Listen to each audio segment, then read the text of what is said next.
Bon, aujourd'hui j'ai décidé de traiter un sujet un petit peu sensible, que ce soit pour Nintendo ou bien sa communauté. Cette histoire a fait grand bruit en Amérique mais est passée un petit peu inaperçue en France. Et chose assez marrante, c'est que la France est directement reliée à ce drama. Laissez-moi vous raconter l'histoire de la plus grande chasse à l'homme internationale menée par Nintendo et le FBI pour arrêter l'homme qui a réussi à hack la Nintendo Switch. Mais si j'ai décidé de vous en parler, c'est que ce dossier fait controverse. Car ici, il s'agit en fait d'une affaire ayant montré au grand jour que Nintendo n'est pas qu'une simple entreprise de jeux vidéo comme les autres et que derrière leur image enfantine d'un univers tout coloré, se cache en fait un géant industriel qui ne reculera devant rien pour asseoir son autorité. Et pour comprendre tous les enjeux de cette affaire, reprenons tout ça depuis le début. Je vous présente le protagoniste de notre histoire, Gary Bowser. Gary Bowser est né en 1964 au Canada. Son père est ingénieur en mécanique électrique et bosse déjà pour des géants industriels.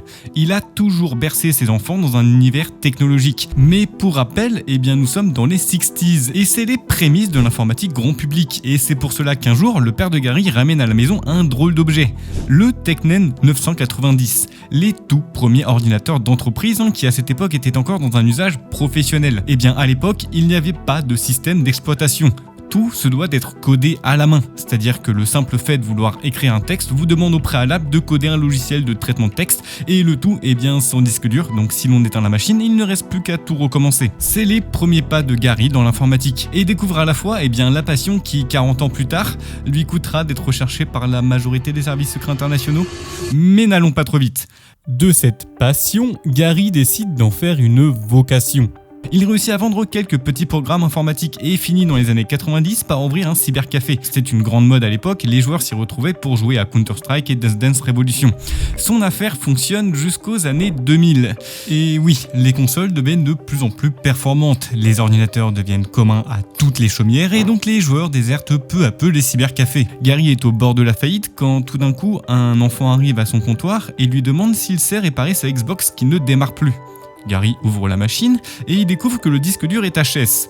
Seul problème, il est impossible de changer les disques durs d'une Xbox car celle-ci possède un micro-programme qui permet au disque dur d'être reconnu par le système d'exploitation.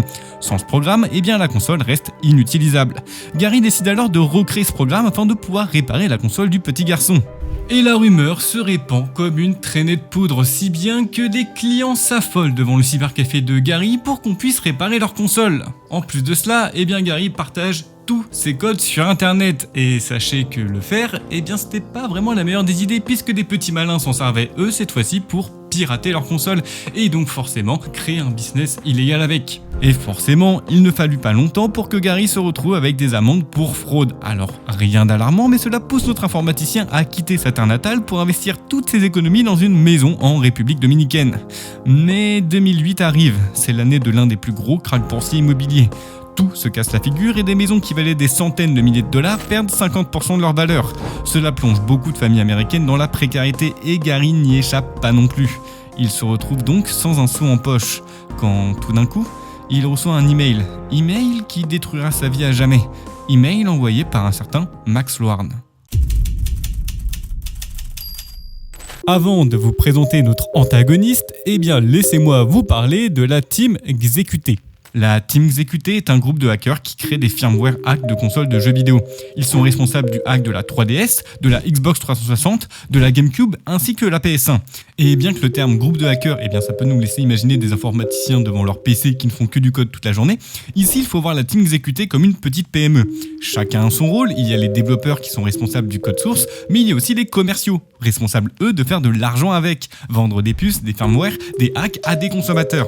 Et parmi ces commerciaux, le plus reconnu c'est Max Loarn, un Français né à Avignon. Lui aussi est développeur, mais c'est surtout lui qui rend l'activité de Team Exécuté lucrative, même très lucrative, elle permet de rémunérer l'ensemble des gens qui gravitent autour de la team. C'est clairement un chef d'entreprise, mais dans un business qui est illégal. Et quand un homme avec autant de pouvoir vous envoie un email, tu sais qu'il est important d'y répondre. L'email demandait à Gary de maintenir le site de Max Loarn à jour, de faire des retours aux clients, de faire la promotion de toutes les activités de la Team Exécuté, le tout pour $500 par mois. Alors Alors attendez, la somme semble dérisoire. Et on en reparlera. Cependant, Gary accepte cet accord. Et c'est ainsi que, sans le savoir, il vient de rentrer dans les petits papiers de la CIA qui déjà mène l'enquête sur la team exécutée depuis quelques années. Pour le moment, c'est la belle vie. Gary entretient le site et devient un membre important de la team. En fait, il permet de faire le lien entre les clients et les hackers, et partage toutes les nouvelles découvertes de la team. Bref, voilà, la vie est belle, bien qu'il existe quand même quelques problèmes juridiques, comme avec Microsoft quand Gary a partagé les premiers hacks de la Xbox. Rien de bien grave, Microsoft lui a juste demandé de supprimer ses posts, chose qu'il a fait. Et ça n'a jamais été plus loin.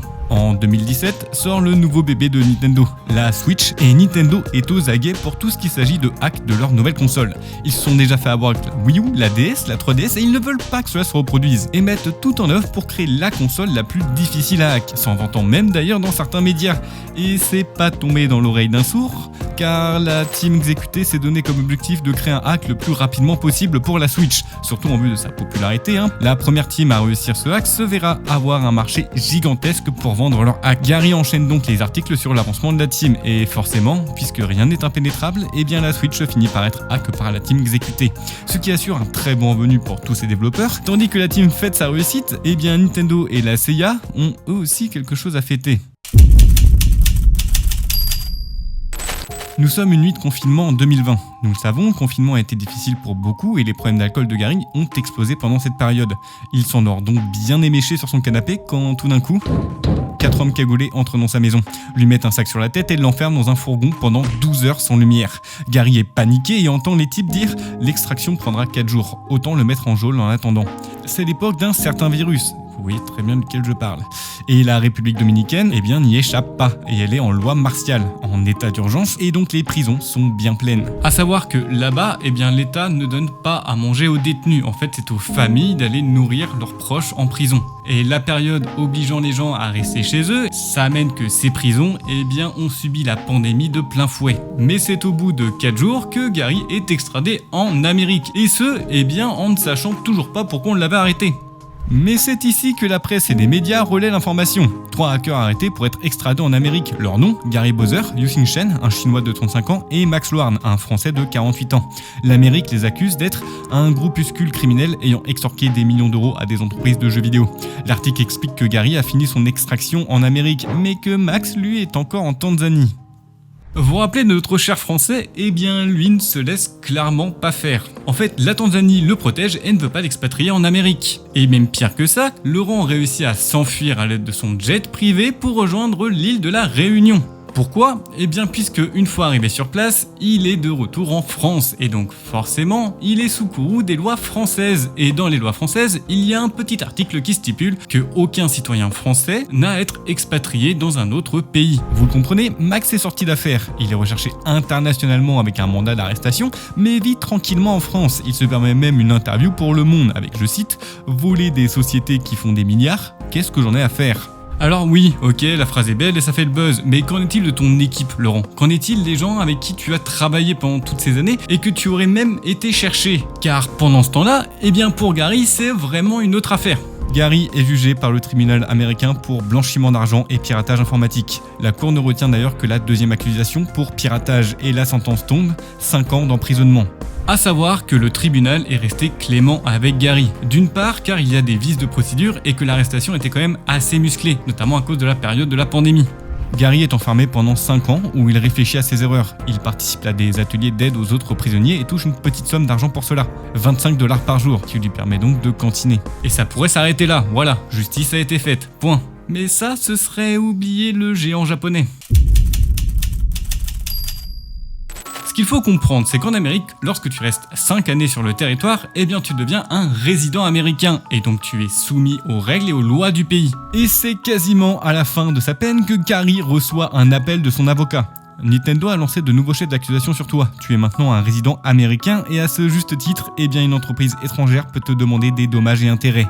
Et Nintendo a bien calculé les dommages et intérêts engendrés par l'ensemble de la team exécutée, estimant que pour chaque Switch vendu, ils se sont vus perdre les revenus de 2 jeux Switch, donc 120 $ fois le nombre de Switch vendus. Voilà, ça fait 14 millions de dollars que Gary doit à Nintendo.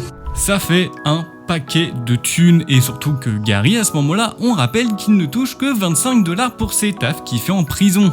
Eh bien, c'est pas grave, Nintendo va tout simplement prendre son salaire de prisonnier pour éponger ses dettes. Et ça, eh bien, ça fait énormément de bruit en Amérique. Surtout qu'à sa sortie, eh bien Gary est libre de parler de l'affaire et de ses conditions de vie. Il est vieux, il est atteint de sclérose en plaques et je le rappelle qu'en Amérique les soins sont payants. Il peine à pouvoir payer son loyer car Nintendo lui prend la majorité de ses revenus. Il finit par s'exprimer dans The Guardian expliquant ainsi son désespoir. Et ça fait un boom général. Beaucoup d'Américains étaient outrés du comportement de Nintendo, obligeant à faire payer un homme qui a déjà tout perdu. Nintendo revient un tout petit peu sur sa décision pour éviter la polémique, obligeant Gary à ne payer que 30% de son salaire à Nintendo jusqu'à la fin de sa vie. Durant cette interview de The Guardian, il ironise même « Je suis sûrement le seul Bowser à avoir fini en prison ».